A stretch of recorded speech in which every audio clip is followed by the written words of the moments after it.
मध्य प्रदेश शांति का टापू कहा जाता है, लेकिन शांति के इस टापू में महिलाएं सुरक्षित नहीं। शहर शहर दरिंदों का कहर है। हाल ही में रीवा में महिला से गैंगरेप की घटना ने दहलाया था। अब रीवा की ही तरह खरगोन में नाबालिग से दुष्कर्म का मामला सामने आया। महिला अपराध लगातार बढ़ रहे हैं। ऐसा लग रहा है कि अपराधियों को कानून का जरा भी डर नहीं। खरगोन की घटना को लेकर कांग्रेस प्रदेश सरकार पर हमलावर है। कांग्रेस का कहना है कि प्रदेश में लॉ एंड ऑर्डर चौपट हो चुका है, तो बीजेपी कह रही है कि महिला सुरक्षा को लेकर सरकार गंभीर है और ऐसी घटनाएं ना हो, इसके लिए रणनीति बनाई जा रही है। आरोप प्रत्यारोप के बीच पूछा जा रहा है कि रीवा से खरगोन तक दरिंदगी कब तक।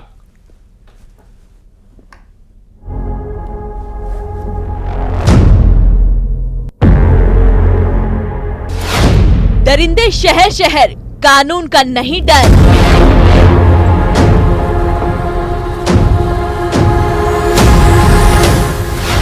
रीवा से खरगोन तक दरिंदगी कब तक। का जिस तरह से पुलिस विभाग काम कर रहा है, ये चिंता का विषय है। लॉ ऑर्डर पूरी तरह से चौपट हो चुका है। अगर मिसाली कार्रवाइयां होती पहले तो ये नौबत नहीं आती। किसी को डर ही नहीं है। एमपी फिर शर्मसार, महिला सुरक्षा पर तकरार। बेहद निंदनीय है और ऐसे आरोपियों के लिए समाज में कोई जगह नहीं है। सरकार द्वारा तत्काल कार्रवाई की गई, आरोपियों की गिरफ्तारी भी हुई है और भविष्य में इस तरह के घटनाक्रम ना हो, उसके लिए भी सरकार एक विशेष रणनीति बनाने जा रही है। एमपी एक बार फिर शर्मसार हुआ है। हैवानियत से एक बार फिर दहला है। एक बार फिर दरिंदगी का मंजर दिखा है। खरगोन में 4 दरिंदों ने एक नाबालिग के साथ उसके बॉयफ्रेंड के सामने ही दुष्कर्म किया। हाल ही में रीवा से ही ऐसी घटना सामने आई थी और अब खरगोन से गैंगरेप। पुलिस ने आरोपियों को गिरफ्तार कर लिया है, लेकिन इस घटना के बाद पूछा जा रहा है कि रीवा से खरगोन तक दरिंदगी कब तक। घटना को लेकर कांग्रेस ने प्रदेश सरकार पर हमला बोला है। कहा है प्रदेश में लॉ एंड ऑर्डर चौपट हो चुका है, तो बीजेपी का कहना है कि महिला सुरक्षा को लेकर सरकार गंभीर है और ऐसी घटना ना हो, इसके लिए रणनीति बनाई जा रही है। आखिर क्यों एमपी में लगातार महिलाओं के खिलाफ अपराध बढ़ रहे हैं? इन अपराधियों पर आखिर कब लगाम लगेगी?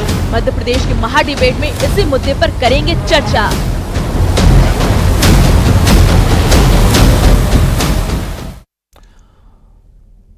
तो एमपी में महिलाएं सुरक्षित नहीं, अपराधियों में पुलिस का खौफ क्यों नहीं, इसी मुद्दे पर करेंगे चर्चा। पहले जान लेते हैं आज के बड़े सवाल। और हमारा पहला सवाल है, महिलाएं असुरक्षित, आखिर कहां है कानून? दूसरा सवाल आज की चर्चा का, फिर गैंगरेप, क्यों बेखौफ हैं दरिंदे? और तीसरा और आखिरी सवाल हमारे इस चर्चा का, सख्त है कानून, अपराधी क्यों बेलगाम हो रखे हैं? और इन्हीं सवालों के इर्द गिर्द हम चर्चा को आगे बढ़ाएंगे, लेकिन सबसे पहले आपका तारुफ करा देते हैं, आपका बता देते हैं हमारे साथ इस वक्त कौन कौन खास मेहमान हैं। रोशनी यादव जी हैं, प्रवक्ता कांग्रेस, स्वागत है रोशनी जी आपका। डॉक्टर गुलरेज शेख साहब हमारे साथ हैं, प्रवक्ता बीजेपी। कुछ और मेहमान भी हमारे साथ इस चर्चा में जुड़ेंगे, लेकिन चर्चा की शुरुआत करते हैं। डॉक्टर गुलरेज शेख साहब, ये बताइए, वारदात पर वारदात, घटनाओं पर घटनाएं, महिलाएं सुरक्षित नहीं है, नव जोड़े सुरक्षित नहीं है, नाबालिग सुरक्षित नहीं है, फिर कौन सुरक्षित है प्रदेश में? बड़ी स्पष्ट है कि जो हुआ है वो बिल्कुल निंदनीय है और कभी होना भी नहीं चाहिए, किसी सोसाइटी में नहीं होना चाहिए। लेकिन जो हुआ है और उसके ऊपर जो सरकार का कर्तव्य था वो था तुरंत कार्रवाई करना। जितने भी अपराधी थे कुछ ही घंटों में पुलिस ने उनको गिरफ्तार किया, न्यायिक हिरासत में भेज दिया। अब कुछ के नाम इसलिए नहीं दे सकते क्योंकि वो खुद 2 माइनर है उसमें और 1 मेजर है। और जहां तक ये विषय है, लगभग रात की 7:45 बजे की थी। तालाब के पास में शहर से बाहर अंधेरे में ये दोनों बच्चे थे, युवक और युवती, और इन लोगों ने 3 लोगों ने अपराध किया जो वहीं पर उपलब्ध थे, जो वहीं घूम फिर रहे थे। तो 2-3 चीजें हैं इसमें कि जहां तक सरकार का विषय है, सरकार ने तुरंत कार्रवाई की है, किसी प्रकार की ढिलाई नहीं दिखती है इसके अंदर। अगर ढिलाई होती या किसी को संरक्षण होता तो ये कार्रवाई तुरंत नहीं होती। दूसरी चीज, जहां तक बेखौफी की बात है, देखिए कोई भी समाज 0% क्राइम में नहीं होता। और दुनिया में कहीं पे भी उठा के देख लीजिए। 0% क्राइम तो नहीं हो सकता, लेकिन कम से कम आपके सिस्टम की यह जिम्मेदारी तो है कि खौफ पैदा हो ऐसी मानसिकता वाले लोगों के जहन में।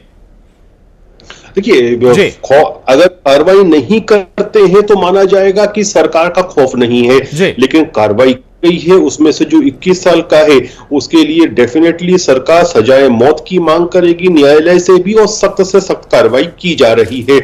लेकिन अब एक राजनेता होने के साथ में मध्य प्रदेश का रहवासी भी हूं और एक समाज का भी वासी हूं, तो मैं ये कहूंगा कि नौजवानों से भी कि अंधेरे में ऐसी जगहों पर नहीं जाना चाहिए रात के समय, क्योंकि ये पॉसिबल नहीं होता कि हर चप्पे के ऊपर पुलिस उपलब्ध हो। तो थोड़ा सा एहतियात इस चीज का रखना चाहिए कि शहर से बाहर जंगल में खास तौर से, देखिए वो एरिया जो था ना वो सिविलियन एरिया नहीं था, वो कोई वहां पर कोई लोग रहते हो रहवासी क्षेत्र नहीं था, वो शहर के बाहर पौंड के पास था, लेक के दरिया एक तालाब के पास था, तो जहां पूरा अंधेरा था, साए थी, वहां पे ये बच्चे गए थे। तो वहां सरकार ने जो करना था वो किया है, लेकिन बहुत गलत हुआ है। चलिए मैं आ रहा हूं आपके पास दोबारा। रोशनी यादव जी, आप सुन रहे थे गुलरेज शेख साहब को, वो कह रहे हैं कार्रवाई हुई है, सरकार ने कार्रवाई की है, लेकिन सवाल यह कि क्या केवल कार्रवाई भर से बात बन जाएगी? मशवरा भी दे रहे हैं कि ऐसे युवाओं को अंधेरे में नहीं जाना चाहिए, ऐसी जगह पर नहीं जाना चाहिए जहां लोग ना हो। रोशनी जी। मेरे सभी साथी पैनलिस्ट को मेरा नमस्कार। देखिए, ये सरकार लगातार जब भी इस तरह के मामले निकल कर आते हैं तो अपनी सफाई देना शुरू हो जाती। आज सबसे बड़ा सवाल है, मेरा निवेदन पूर्वक मेरे गुलजार भाई प्रवक्ता और जो सब बैठे हैं, कि आज सबसे बड़ा विषय पूरे मध्य प्रदेश में है कि प्रशासन से जो डर भय से बेखौफ होकर के ये जो दरिंदे छुप करके बैठे हैं, या छोटे बच्चों में भी इस तरह की मानसिकता पनप रही है, तो जब हम हजारों करोड़ों अब एडवर्टाइजमेंट में अलग अलग तरीके के सबका साथ सबका विकास बटेंगे तो कटेंगे, अलग अलग तरीके के एडवर्टाइजमेंट में पैसा बर्बाद कर देते हैं, तो क्या हमें इस तरह का एडवर्टाइजमेंट नहीं करना चाहिए? आप 10 तरह की लाड़ली स्कीम्स चलाते हैं, मुस्कान योजना चलाते हैं, फलाना योजना चलाते हैं, लेकिन उन योजनाओं का असर कहां नजर आता है? तो ये सवाल खड़ा होता है। लेकिन आज के आंकड़े निकाल कर देखे जाए, हम इन पर भी क्यों बात करें? हम हर डिबेट में आंकड़े रखते हैं कि इतने आंकड़े। आज मध्य प्रदेश में लगातार नाबालिग बेटियों के साथ में मध्य प्रदेश नंबर 1 पर जाता है। अगर ये अन्य राज्यों में भी चले जाते हैं, पहले तो मध्य प्रदेश की सुध ले लें, मध्य प्रदेश को संभाल लें। उत्तर प्रदेश में बात करेंगे तो वो टॉप पर चला जाता है। राजस्थान में हर जगह तो इनकी सरकार है। और क्यों ये मामले हर घंटे में 1 घंटे में 3 बेटियों के साथ बलात्कार होता है? इसके लिए मुझे लगता है कि कुछ बातें इनके ऊपर बिल्कुल फिट बैठती हैं। और मैं कहना चाहूंगी आपके चैनल के माध्यम से कि कब तक आस लगाओगी तुम नाकारी सरकार से? कैसी रक्षा मांग रही हो दुशासनों के दरबारों से? स्वयं जो लज्जाहीन पड़े हैं वे क्या लाज बचाएंगे? सुनो द्रौपदी, शस्त्र उठा लो, अब मोहन ना आएंगे। तो जब ये ऐसे प्रताड़ित और दुष्कर्मियों के जब घरों पे बुलडोजर चलाने का साहस जुटाते हैं, तो क्यों नहीं ऐसा बुलडोजर जैसा आप बेमिसाल बेखौफ निडर वो और खास मेहमान हमारे साथ जुड़ गए, उनके पास भी जाएंगे, लेकिन गुलरेज जी जल्दी इस पर एक छोटा रिएक्शन। देखिए, कांग्रेस जो कर रही है ना, ये तो केवल एक राजनीति कर रही है हर चीज के ऊपर। मैं अभी मेरी बहन से पूछूंगा तो फिर ये कुछ नहीं कहेंगे। मैं पूछता हूँ सुकन्या देवी कहाँ है, आपको बताया मैडम? जिन्होंने इल्जाम लगाया था राहुल गांधी पर रेप का, जवाब दो। मैं कहूंगा कि मध्य प्रदेश पर हैं गुलरेज जी। ठीक है, कोर्ट से उनको राहुल गांधी जी बरी हो गए उस चीज से, लेकिन क्या आपको पता भी है कि वो दलित बेटी कहाँ है आज की तारीख में? इसलिए ऐसी बातें मत कीजिए। यादव जी की सरकार जो है, मैं कहूँगा मध्य प्रदेश पर रही है, सीधा सवाल आ जाएगा। सरकार तरह से काम मध्य प्रदेश पर रही है, प्लीज। से जो गलत तत्व है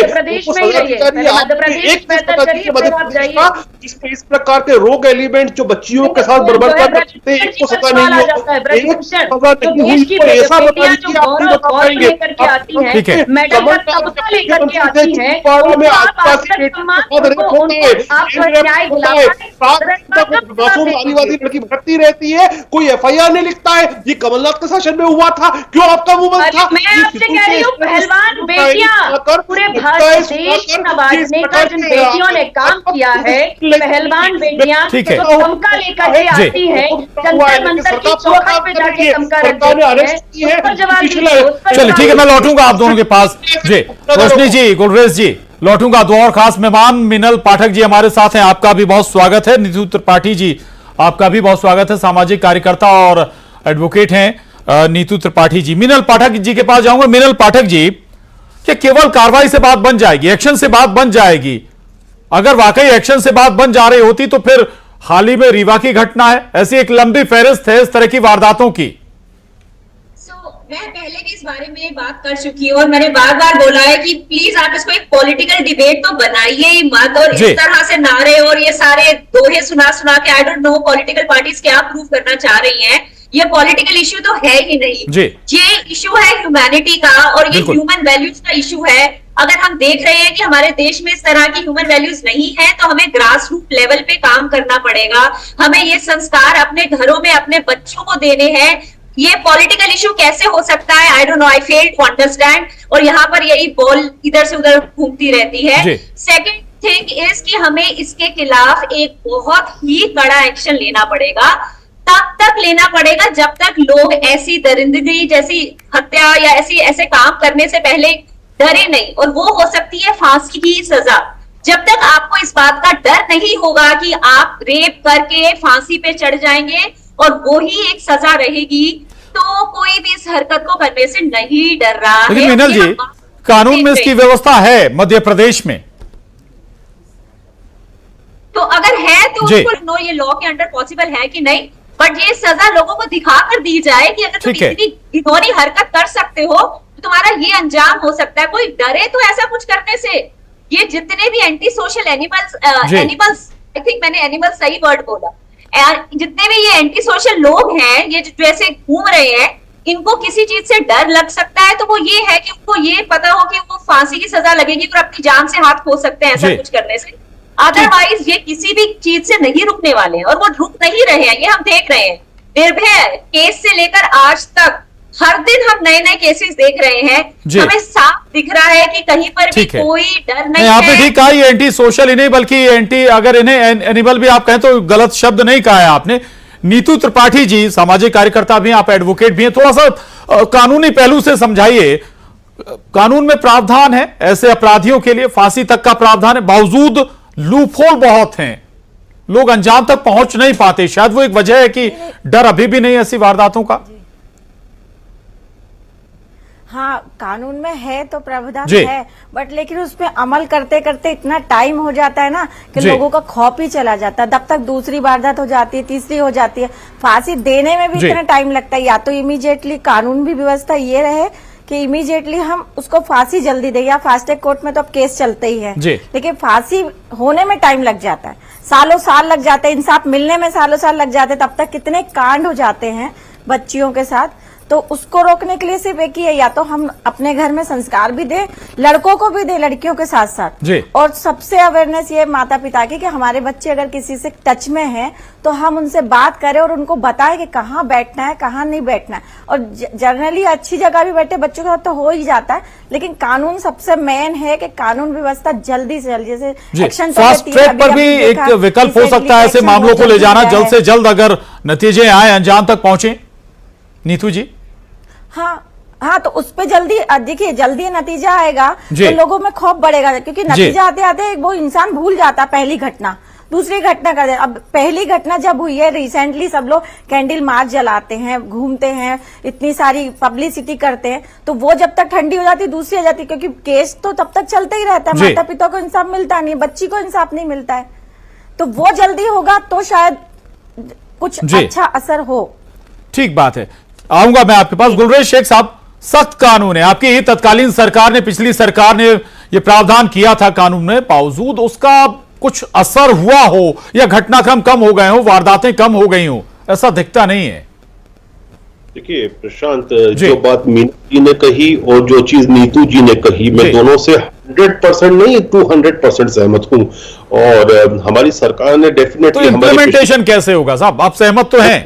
जी प्रशांत भाई पा रहा हूं, मैं उसी पा रहा हूं। हमारी सरकार ने ही मृत्यु दंड का प्रावधान रखा था और लगभग if I am not wrong 70+ cases ऐसे हैं जिनको मध्य प्रदेश की कोर्टों ने मृत्यु दंड दे चुके हैं। उन्होंने अपील किया है सुप्रीम कोर्ट में। अब वो मामला जो है वो जुरिडिक्शन में है सुप्रीम कोर्ट के, तो उसके विषय में मैं ज्यादा कुछ नहीं बोल पाऊंगा क्योंकि मुझसे ज्यादा निजी कहेंगे। क्योंकि हम क्या है कि अगर आज कुछ ना कुछ अगर अमेंडमेंट करते हैं और एक्ट्स लेकर आते हैं तो यही विपक्ष जो है हमको कहता है कि हम जुडिशरी का गला दबा रहे हैं। तो ये सारी प्रॉब्लम्स को भी आप सामने मद्देनजर रखिए। लेकिन हाँ, मध्य प्रदेश में 70+ जो इस प्रकार के दरिंदे हैं, जो जानवर हैं, जिनको मीनल बोल रही थी, ऐसे जानवरों को मृत्यु दंड की सजा दी जा चुकी है, जो हायर कोर्ट में, हाईएस्ट कोर्ट में अपील कर रहे हैं अभी। जी ठीक बात है। रोशनी यादव जी, ये तो व्यवहारिक है कि भाई अगर एक कोर्ट से आपको या जो कन्विक्टेड है उसे सजा हो गई, अगली कोर्ट में अगर वो अपील करेगा तो फिर टाइम टेकन तो होगा ना। देखिए प्रशांत जी, बहुत ही संवेदनशील ये मुद्दा है जी। और चूंकि जब दूसरी तरफ से पॉलिटिकली बात करी जाती है, वैसे चूंकि महिलाओं का मुद्दा है, मीनल जी ने भी बात कही है कि पॉलिटिकल इसलिए बन जाता है कि जहां शासन प्रशासन जिस प्रदेश में या देश में जो सत्ता बैठी होती है तो सबसे बड़ा होता है कानून। अगर एक परिवार के साथ या एक बेटी के साथ अन्याय होता है तो वो न्याय की गुहार लगाने कहां जाती है? वो प्रशासन के पास पहुंचती है, तब हमारे पास आंकड़े पहुंचते हैं। और उन आंकड़ों से चूंकि अगर खुद व्यक्ति, जिस तरीके से अभी आपने देखा कि सरकारें खुद बुलडोजर उठा उठा के अपने हाथ में ही अस्त्र शस्त्र बन ले रही थी, तो आज मैं यही कहना चाहती हूँ कि सरकार को कोई ऐसा मैसेज देना चाहिए कि भाई अगर हम सुरक्षा करने में या सुरक्षा का मापदंड तय करने में या जो दुस्साहत करने वाले लोग हैं उनकी मानसिकता बनाने में, आज आप मुझे बताइए कि पूरे मध्य प्रदेश में कितने होर्डिंग पोस्टर आपने देखे जिसमें महिलाओं को सतर्कता के लिए, उनकी जान बचाने के लिए, इस दुष्कर्म की समझदारी बढ़े, ऐसे कितने पोस्टर लगाए जाते हैं। मैं देखती हूँ कि आप बेटी बचाओ बेटी अभियान चलाते हैं, बेटी पढ़ाने का अभियान चलाते हैं, आपकी ही जो है आप मुस्कान योजना चलाते हैं। अरे उन बेटी के चेहरे से मुस्कान छीन ली जा रही है, तो इसको हम कैसे बैलेंस करेंगे? आप कैसे इंप्लीमेंट कर रहे हैं? और एक और मैं अभी आपको हाल ही का एक मामला बता देती हूँ कि आज तो आप देखिए खरगोन में वैसी घटना हुई। अभी कुछ दिन पहले ये सवाल भी उठाए जाते हैं कि अगर पति पत्नी है उनके बीच में भी अगर इस तरह का दुष्कर्म हो जाता है तो फिर सुरक्षित कौन है? यही VIP रोड इस पर कोर्ट का अलग वर्डिक्ट है मैडम रोशनी जी, इस पर कोर्ट का अलग वर्डिक्ट है, उस पर अलग से चर्चा हो सकती है जो पति पत्नी वाला आपने जिक्र किया। लेकिन गुररेज जी, रोशनी जी की एक लाइन में अगर बात को हम करें, कंक्लूड करें तो वो कह रहे हैं कि आपका दिखाने का चेहरा अलग है और करने वाला चेहरा अलग। देखिए रोशनी जी ने जो कुछ भी कहा, पहले पूरी पॉलिटिकल बात की और फिर उसके बाद कही कि पॉलिटिक्स नहीं करना चाहिए। मैंने शुरू में कोई पॉलिटिकल बात नहीं की थी और मेरा तो बड़ा स्पष्ट मानना है कि ऐसी चीजों के ऊपर प्रशासन को सख्ती करना चाहिए जो मोहन जी की सरकार कर रही है। लेकिन मैं खुद भी घर में एक पिता हूं, एक भाई हूं, एक पति हूं, तो मैं तो ये कहूंगा कि हमको हमारी बहन बेटियों को ये भी बताना जरूरी है बतौर एक समाज कि कहां बैठना है, कहां नहीं बैठना है।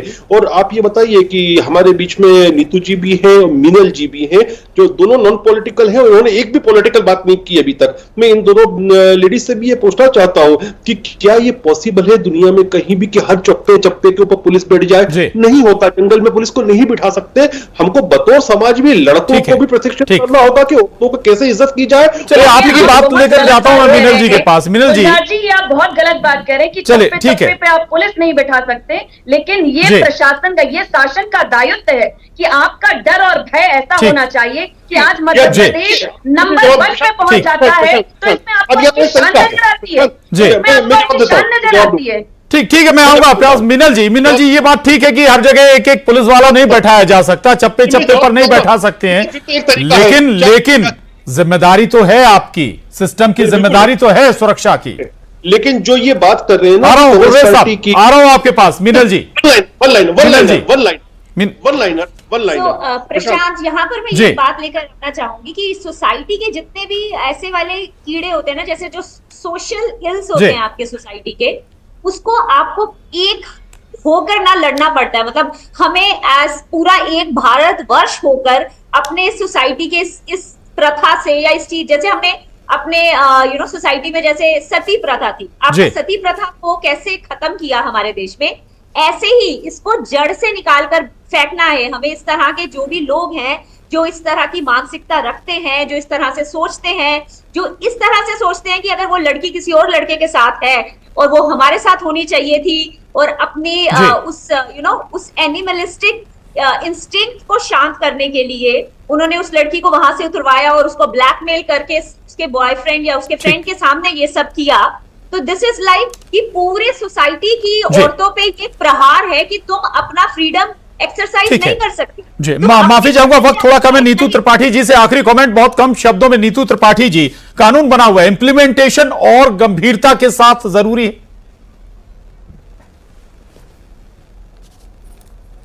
ये आवाज नहीं आ रही। नीतू जी, हेलो जी आवाज आ रही है आपको?